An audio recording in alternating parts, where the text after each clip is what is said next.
Children, आप लोग कैसे हैं?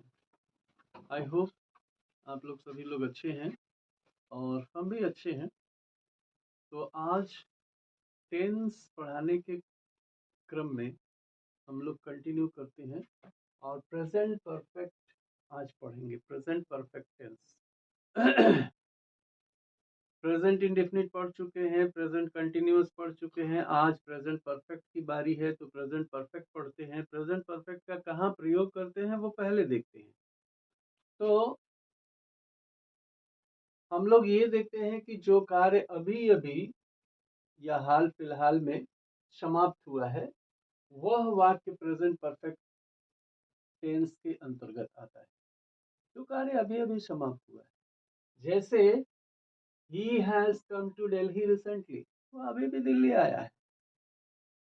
तो अभी अभी आया है, इसलिए इसको हम लोग प्रेजेंट परफेक्ट टेंस में लिखेंगे। अथवा ये भी है कि जब कार्य महत्वपूर्ण हो,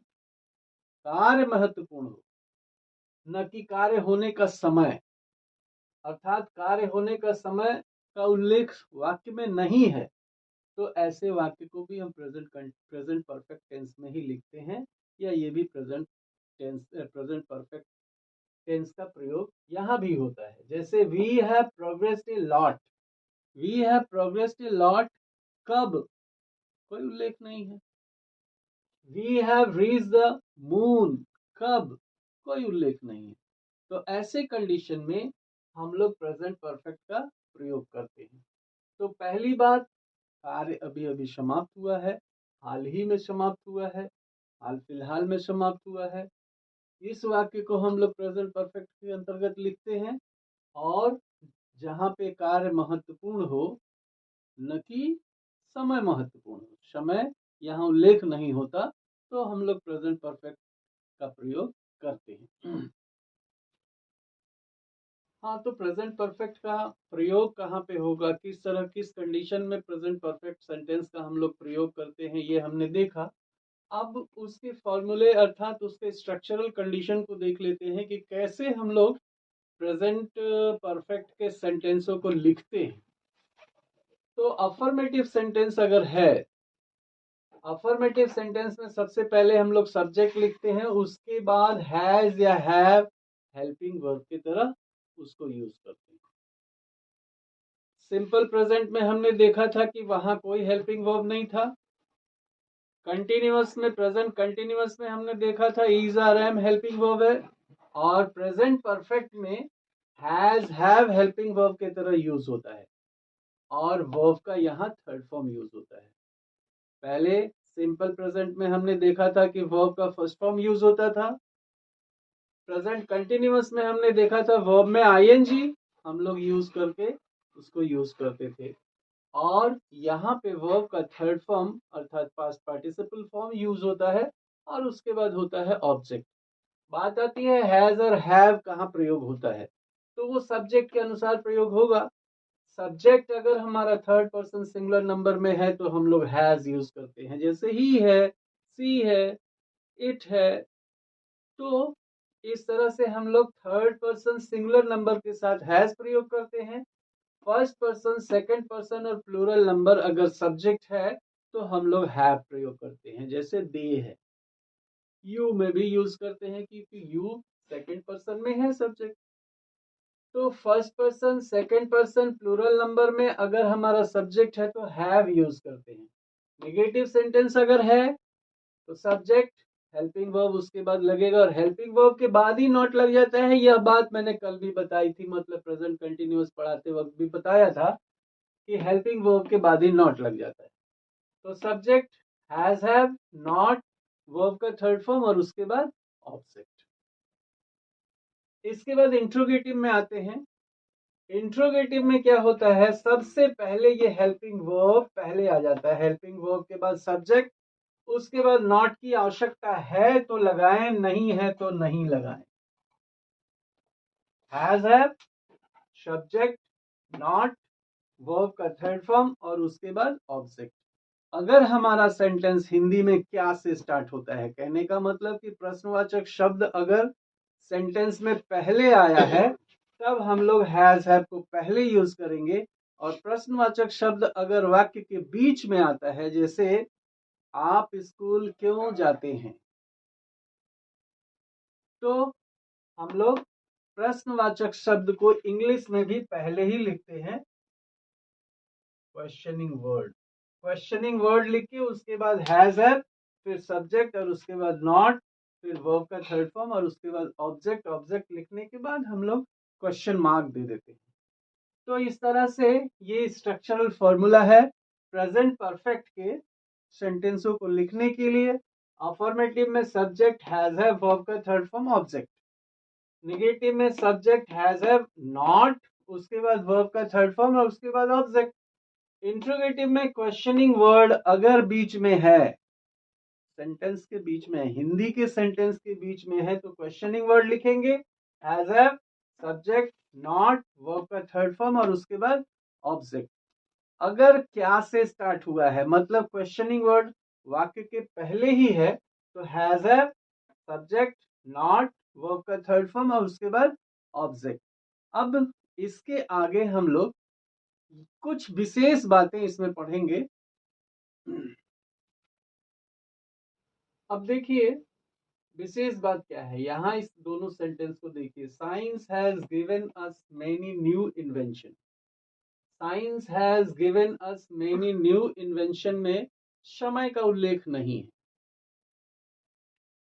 we have reached the moon, समय का उल्लेख नहीं है। अगर समय का उल्लेख हो जाए तो इस सेंटेंस को, जो कि हमने प्रेजेंट परफेक्ट में लिखा है, उसको प्रेजेंट परफेक्ट में लिखना तब तो गलत हो जाएगा। Science has given us many new invention, इसमें समय नहीं है। इसी को अगर समय के साथ लिखना हो तो हम लोग क्या लिखेंगे? Science gave us many new invention. Science gave us many new inventions in the 19th century। 19th century ये समय दे दिया गया, तो उस वाक्य को हम प्रेजेंट परफेक्ट में ना लिख के उसको हम सिंपल पास्ट में लिखेंगे अगर समय का उल्लेख हो जाता है तो। समय किसमें दिया गया है? पास्ट में, भूतकाल में दिया गया है, मतलब 19th सेंचुरी में। और ये सेंचुरी चल रही है कौन सी, आपको पता ही है। तो 19th सेंचुरी में मतलब पास्ट समय में वो काम हुआ है, तो उसको सिंपल पास्ट में लिखेंगे, ना कि प्रेजेंट परफेक्ट। यहाँ भी we have reach the moon, इसको समय के साथ अगर लिखते हैं तो we reach the moon on 22 October 2008। तो टाइम दे दिया, तो इसको सिंपल पास्ट में लिखेंगे, ना कि प्रेजेंट परफेक्ट में। तो इस बात को बिल्कुल ध्यान रखेंगे, अगर पास्ट अर्थात भूतकाल में समय का उल्लेख हो तो प्रेजेंट परफेक्ट में नहीं, वाक्य को सिंपल पास्ट टेंस में लिखते हैं, उसको सिंपल पास्ट टेंस में प्रयोग करते हैं। ठीक है, तो ये विशेष बातों में है कि अगर हमने किसी सेंटेंस में हैज हैव का प्रयोग किया है, मतलब प्रेजेंट परफेक्ट में, उसके बाद हमको हैड की आवश्यकता है, उसके बाद हमें फिर एक हैज हैव लगाना है, तो हैज हैव ना लगा के हम लोग क्या लगाते हैं? Had. I have had enough problems here, यहाँ मुझे बहुत सारी समस्याएं हैं, तो I have had enough problems here. He has had his breakfast. तो हैव हेल्पिंग वर्ब की तरह यूज हुआ है, उसके बाद फिर हमको एक जरूरत है हैज हैव की, तो हैज हैव ना लगा के हम लोग क्या लगाते हैं? हैड। मैं अपना ब्रेकफास्ट कर चुका हूँ, मैं अपना नाश्ता कर चुका हूँ, मुझे यहाँ बहुत सारी समस्याएं आ चुकी हैं। तो इस तरह से हैज हैव के बाद परफेक्ट में, चाहे प्रेजेंट परफेक्ट हो चाहे पास्ट परफेक्ट हो, तो फॉर्मूले के अनुसार हम लोग यहाँ वर्ब का थर्ड फॉर्म लगाते हैं, तो थर्ड फॉर्म की तरह हम लोग हैड को यूज करते हैं। दूसरी बात यह है कि सामान्यतः हम लोग वाक्यों में अगर रिसेंटली प्रयोग करते हैं, ऑलरेडी प्रयोग करते हैं, येट प्रयोग करते हैं या शो फार का प्रयोग करते हैं, तो ये परफेक्ट टेंस में होता है। तो परफेक्ट टेंस में इन शब्दों का प्रयोग अगर होता है तो येट कह लीजिए या सो फार कह लीजिए, तो येट या सो फार का प्रयोग हम लोग परफेक्ट टेंस में करते हैं, लेकिन निगेटिव सेंटेंस में ही केवल करते हैं। किसका किसका प्रयोग? येट का और सो फार का। जैसे ही has not reached home yet, ये प्रेजेंट टेंस में हमने निगेटिव सेंटेंस में येट का यूज किया। पास्ट टेंस में he had not done any work so far, तो सो फार का प्रयोग हम लोग पास्ट परफेक्ट में करेंगे और येट का प्रयोग हम लोग प्रेजेंट परफेक्ट में करेंगे। तो रिसेंटली, ऑलरेडी, येट, सो फार का प्रयोग परफेक्ट टेंस में होता है, लेकिन येट और सो फार का प्रयोग हम निगेटिव में करते हैं। येट का प्रयोग प्रेजेंट परफेक्ट के निगेटिव में और सो फार का प्रयोग पास्ट परफेक्ट के निगेटिव में। हाँ, तो तीसरी बात ये है कि ऐसे वाक्यों में प्रेजेंट परफेक्ट के स्थान पर कोई मॉडल भी परफेक्ट फॉर्म में आ सकता है। मतलब मॉडल जैसे can, could, may, might, shall, should, model verb है। तो मॉडल वर्ब अगर आता है तो मॉडल वर्ब के बाद हैव लगाएंगे, मतलब प्रेजेंट परफेक्ट फॉर्म में उसको लिख सकते हैं। He may have grown old, he may have grown old since she last saw him,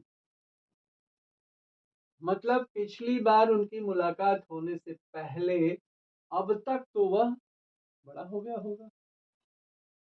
he may have grown old since she last saw him.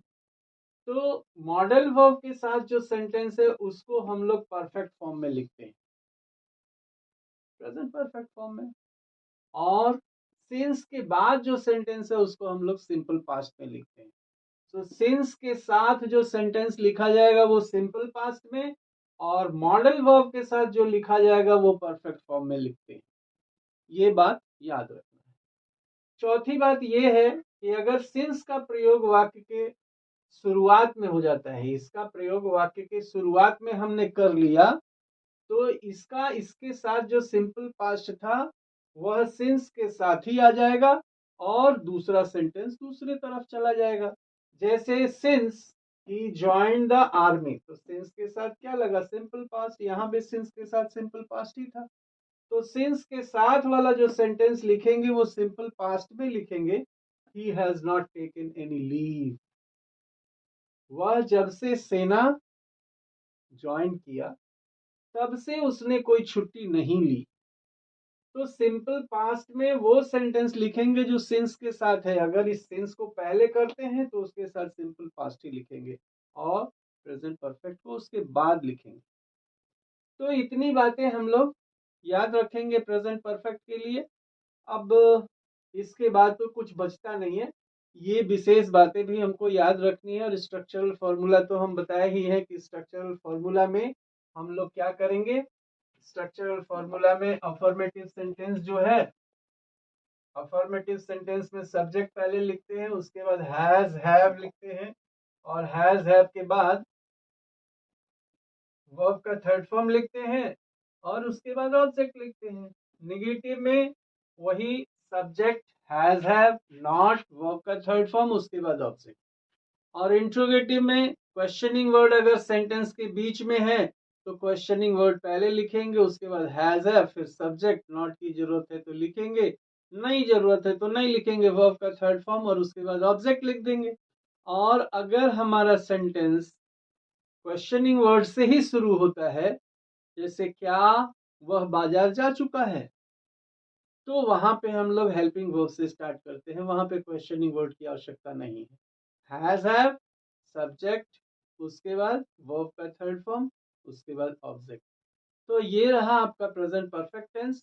अब मुस्कुराते रहिए और हमें भी अपने ज्ञानवर्धन से मुस्कुराहट का मौका दीजिए। थैंक्स।